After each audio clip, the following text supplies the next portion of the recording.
Hello everybody, this is Simon with the first episode of Let's Play Mega Man 5.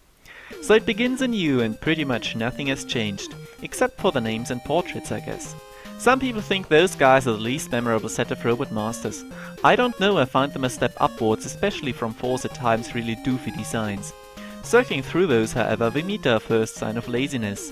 Remember how Mega's eyes used to follow the selection MM3? Well, Capcom didn't. You're starting with Chargeman. His stage is among the easiest in the game. He himself is a lot trickier, but you don't really benefit from doing him later, so might as well get it over with. Also, his weapon is awesome.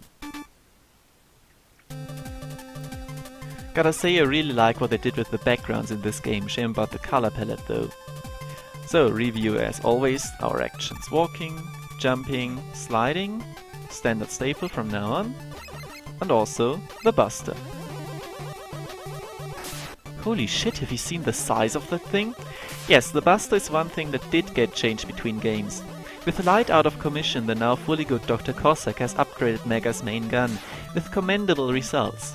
This thing is so overpowered that it practically breaks the game in half, and the stage is a perfect showcase for it. Another reason for why I took it first. Not that you needed the Buster for this easy beginning part. It's a nice introduction to the missile enemies at least. It gets trickier as soon as Mets are in the picture as always, because those, even in train form, are really hard to dodge. There is a good method for it later though, that I will show off later though. Those guys here are also kind of a hassle, because even if they go down in one hit, they are completely homing on the Mega's position all the time, and it always sucks when enemies do that in my opinion. Hey, free life!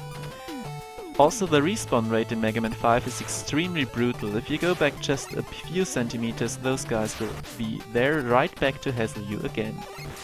And this is how I deal with the trains. Shoot and slide. Not too hard, but it takes a bit of getting used to. And we're inside the train now. I really love the shaking here, it adds to the atmosphere a lot. Those Eggbots here are great to farm off, as you can clearly see, holy shit. And the hands will be a staple in many stages in this game, providing an easy support of extra stuff. Hey, the mouse vanished. And again. Yeah, as always, scrolling enemies off screen still works because this is still an NES game. Albeit a polished one. The mice are interesting in that you can only hit them if you're level with them when you have a fully charged Buster Shot. Not that you'd utilize anything else if you're not having special weapons ready, so it doesn't really matter too much. It just adds emphasis to the whole Buster is absurdly overpowered, only use it issue.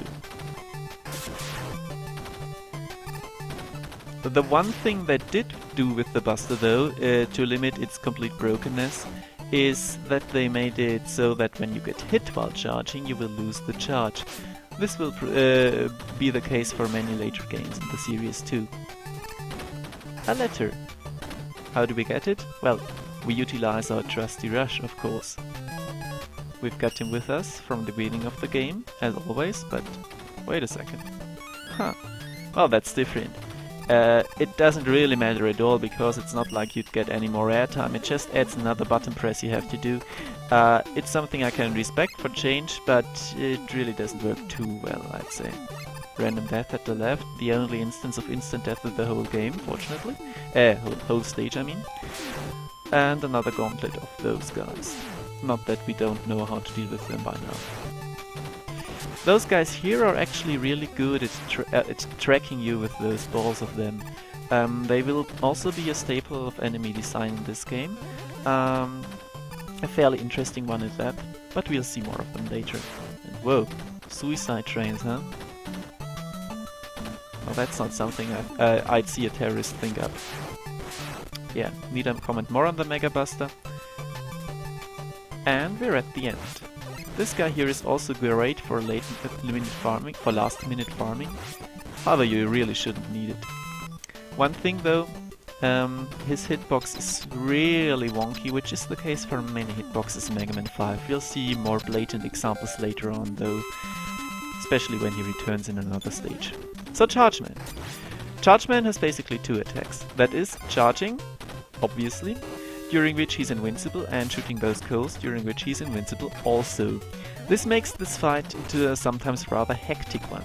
because with limited opportunities to hit him, and like that, there's sometimes a random way in which he stops to shoot out something, yeah, and his bulky frame, you might get hit a lot, meaning you will lose the charge you had saved up for quite the precise moment when he's going to be invincible again.